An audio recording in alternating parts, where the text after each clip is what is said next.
Hello friends, welcome back to my channel. இன்றைக்கி நம்ம சேனலில் முடி வளர்ச்சிக்கு உதவக்கூடிய 4 ஃபுட் ஐட்டம் பற்றி தான் பார்க்க போகிறோம். அதில் ஃபஸ்ட்டு விஷயம் எதுன்னு பார்த்தீங்கன்னா எக்கு தான். எக்கு நல்லா இந்த மாதிரி 2 எக்கு எடுத்துக்கோங்க. அட்லீஸ்ட் நீங்கள் ஒன்றாவது எடுத்துக்கணும். அதுவும் மெயினாக பாயில் பண்ணி எடுத்துக்கோங்க. நீங்கள் ஸ்க்ரம்பிள்டு எக்கை எடுக்கிறத விட பாயில் பண்ணி எடுக்கிறது நல்லது.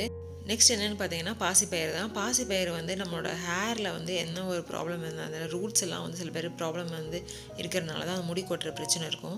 ஸோ அதை சரி பண்ணிவிட்டு முடி நல்லா ஹெல்த்தியாக வளர்கிறதுக்கு உதவும்.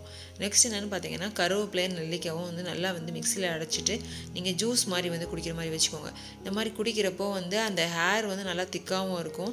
இளநீரை வரதையும் தடுக்கும். நெக்ஸ்ட்டு ஸ்வீட் பொட்டேட்டோ தான். ஸ்வீட் பொட்டேட்டோவில் ஹேர் நல்லா திக்காக வளரக்கூடிய சத்து இருக்குது. ஸோ அதனால் இந்த மாதிரி 4 இதையும் நீங்கள் ரெகுலராக ஏதாவது ஒரு டயத்தில் எடுத்துக்க மாதிரி வைக்கிறப்போ ஹேர் நல்லா திக்காக வளரும். முடி கொட்டுற பிரச்சனைக்கு இது ஒரு நல்ல ஒரு தீர்வாக இருக்கும். நீங்கள் ட்ரை பண்ணி பாருங்கள். இந்த வீடியோ உங்களுக்கு பிடிச்சிருந்துச்சா லைக் பண்ணுங்கள். நெக்ஸ்ட் வீடியோவில் பார்க்கலாம்.